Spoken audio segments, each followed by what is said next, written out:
first off, why are we doing this? Everyone knows that productions obviously cost money. You spend money on equipment, you're paying someone to film it, you're going to pay for time to editing. There's going to be money that goes into this. What is your end goal with this whole production that's going to cost you some dollar bills? End goal is exactly what we try to teach our clients. We just want to educate them about the importance of electrical safety in their home, what's available, what is maintenance to your electrical system. It's one of the most neglected components of your home. Everyone pays attention to their HVAC system because when they're hot, they want to be cold, and when they're cold, they want to be hot. Or plumbing, if their sewage is backed up, you don't want it backed up. If they don't have hot water, they want hot water. Or if there's a leak, they want it fixed. Electrical items usually last a little longer.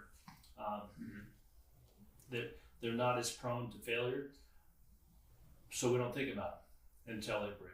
Yeah. The problem with electrical systems, when they do fail and break, they can be a lot more dangerous. So the main purpose of this podcast is to educate clients of when do you maintain your home. And we're going to start with, what is that panel on the side of your house? What does it do? Why do we need it? Why are those little switches in there? What do they work? How do they operate? And why are they important? Should they be maintained? Why should they be maintained? Just to really give people some insight on awareness of their electrical system of their home.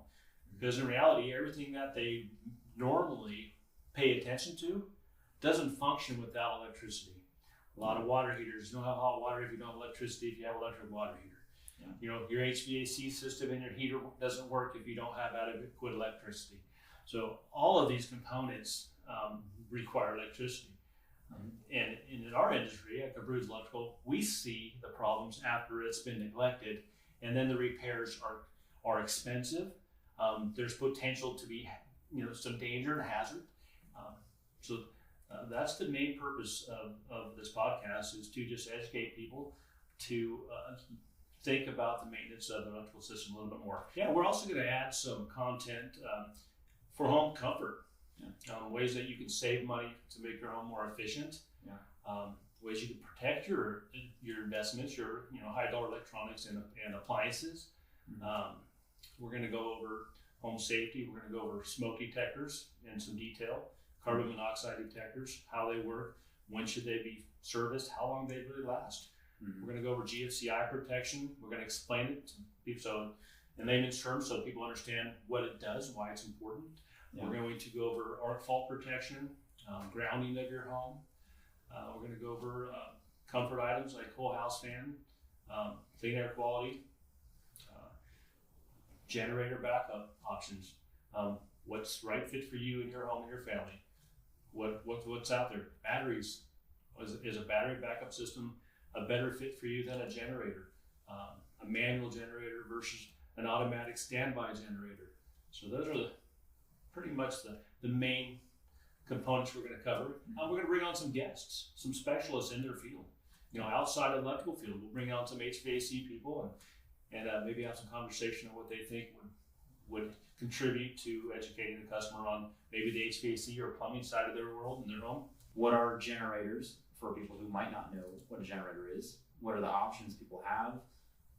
Someone in the snow, do they have an option for a generator? Good question. Generator is a gas engine, kind of like the engine in your car, that runs a generator that generates electricity for your home. If your service provider, SMUD, PG&E, who provides you with electricity now, fails, it substitutes that temporarily until the power comes back on. There's systems out there that will automatically turn on if the power goes off and keep you running, and there's systems out there that you have to manually go out, turn them on, start a generator, and run the important circuits that you're concerned with, maybe your refrigerator and your freezers, or a heater, depending on the time of the year or where you live. Prevent your food from spoiling, give you some lights, maintain your somewhat normal life that you're running while you're in the inconvenience of having no power. Your electronic devices. You can still charge your cell phone. Right. You can still have a couple lights through the house. But you're not, your fridge isn't, you don't have to worry about keeping your fridge closed 100% of the time. Yeah, you bring up cell phones. No one that I know anymore today has landline phones. So when they lose power and the batteries die on their cell phones, they have to have a means to charge them. Yeah, exactly. Yeah, there's a lot of different ways to do that. I don't think a lot of people understand what their options are. Yeah. And we only know that because we talk to a lot of clients who ask us questions. Yeah.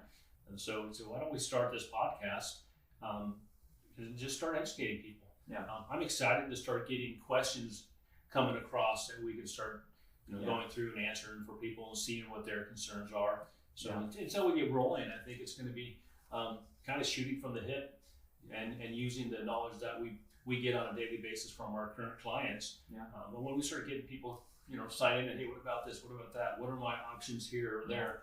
Why is this a concern? Yeah. Hey, my house is wired in aluminum wiring. Should I be worried? What are my options? Mm-hmm. Do I have to rewire it, or are there any other options out there? Definitely. Yeah. If we could do anything, how can we help prevent things or extend the life of your system? That's exactly what an expert that understands their trade, their field, your car. Hey, here's how you could prevent that, Tyler. You could change the oil every 5,000 miles instead of waiting 100,000 miles. That one little bit of information, and you would have said, "Well, why? It runs fine." Yeah. Why? There's oil in it. Yeah, and understanding what the oil does, the viscosity of it. You don't need to know the details of it, but why it's important. Yeah. What's an oil's main job? What does it do? Yeah. It lubricates your motor and keeps the heat down. Yeah. Hey, that's another trade we could have on here. A good mechanic to talk about maintenance on a vehicle. Yeah. I would listen to that. All right, so we're going to talk about car chargers. We're going to talk about different electrical vehicle chargers. What to think of when you're looking for a car. We're going to talk about that kind of stuff too. That's stuff we want to have on the board. I'm sure we'll get some questions. Probably get some questions on solar. Get some questions on things like ceiling fans, whole house fans, lighting efficiency, lighting control, smart devices, cameras. And if we don't know the answer, we have the resources to get the answer. Just use us. Use us, because if you're using us, it's going to help us learn as well. We're going to educate ourselves. We're going to learn how to do things better. We're going to learn how to serve our clients better. We're going to learn how to just do what we do better. Let us teach you what's out there. And we don't know it all. We just like to learn more. So what we don't know, the questions we get, it'll push us to learn more and help more people. Yeah, that's awesome. It's really the main goal here. The main gist. Wow, yep, that's phenomenal. I hope that helps people understand why we're doing what we're doing. Yeah, I do too. Hopefully this tidbit of us talking about what we're going to be starting gives a little insight. So what's the date we're launching? February 3rd. February 3rd, we're launching the first one. I think is kind of what we talked about today, right? Yeah. And then we have a list. So if you watch this and you see some of the stuff, if we get a lot of people focused on certain topics, we'll rearrange our topics to accommodate what they're looking at. Yeah. We can also do second and third episodes on certain things. If people have an interest in smart lighting controls, we can redo smart lighting controls. We can bring on smart lighting control reps. I'm looking forward to that one. The Neutron rep I'm trying to get on board here. That's going to be a fun one. Yeah. Because it ties into so many different elements with smart devices and Alexa and time, scene control. Yeah. And it's really attainable now. Yeah. It's you don't have to wire your house for it anymore. Yeah. It's very no Cat 5 running everywhere. Yeah. I know back when we were wiring smart houses, people were spending $100,000 to wire a house for it to be quote smart. Yeah. Something that they can control with a flat screen or something. It's just not like that anymore. Yeah. And I think it really opens some doors for things that people aren't aware of what's out there. Yeah. And we're also going to get into the smart panels, the smart electrical panels that you can control with your phone, that kind of stuff. And I think that's going to really lead to a conversation that could probably take a couple podcasts in and of itself, because people love to know what they're consuming now, and that's what these smart panels can do. They can tell you what each appliance and each circuit, how much energy you're using on each one of these circuits and appliance circuits that you're using. Like your HVAC, how much energy are you using? It'll tell you. How much energy are your kids using? How much energy are your kids using? You can tell whose lights are left on because they're drawing too much. You can say, oh. Or you can turn stuff off Mm-hmm. that you don't want to consume. Say you travel or it's not a house you live in all the time. You can turn heavily consume, like stuff that just runs fancily that costs money to run. You can shut those circuits off so they don't draw anything. Yeah. And you can monitor them from anywhere you're at. Yeah. But yeah, we're already talking about this like it's a podcast, but it's going to be a topic. There's there's 1,000 more things we can talk about. It's endless. Yeah. You know, and it's the beauty of today is people can Google anything and look on YouTube for just about anything. Yeah. And we do it. I do it. I love it. I don't know if I could live without it. And I grew up in the era where there wasn't even cell phones. Yeah. So we had pagers. Yeah. So I don't think I can live without YouTube anymore. If I'm doing something at home or I'm working on something I'm not familiar, just YouTube it. But I want to dig a little deeper into why, not just how. And the reason I want to do that, and then we'll end it on this, is because electricity isn't something that we should just do. Mm-hmm. We should understand it, because just doing it and not understanding it could be dangerous for people and their families.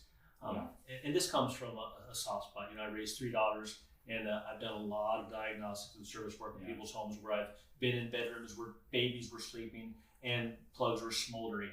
And they had no idea. They just smelled something funny. And they did that because there was no maintenance done to the electrical system on the house. And people never think about that. They go, oh, wow, I didn't know that. I didn't know what was going on here. No one's teaching that. They'll show you how to do it. They'll show you how to install something that you can go buy at your local hardware store, but they won't explain to you how important it is to get a professional to do it.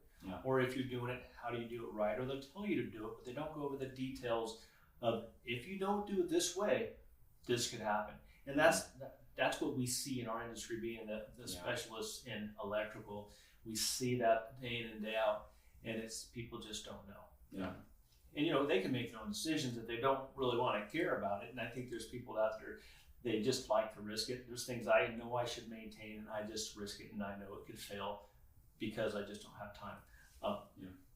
But I'd love to get people to have time to make sure the electrical system's taken care of. Because that's the beauty of the podcast. You sit and you're driving to work. You drive to work. That's what I do when I don't listen to music anymore. I listen to podcasts. I have audio playing through my speakers. It's always someone talking, teaching me something that I didn't know before. So, education, man, we never stop. I get humbled daily, it seems like, on how much I don't know. Right. So and that's cool here. I want to learn as much on this podcast experience, talking to you and the new people we bring on board here. I want to learn as much as we teach. Oh yeah, definitely. Cool. All right. Well, let's end. Good. Yeah, I think we're good too. Yeah. How do we end this? I have an outro already made. Okay, then. So cool. we'll just. Nice.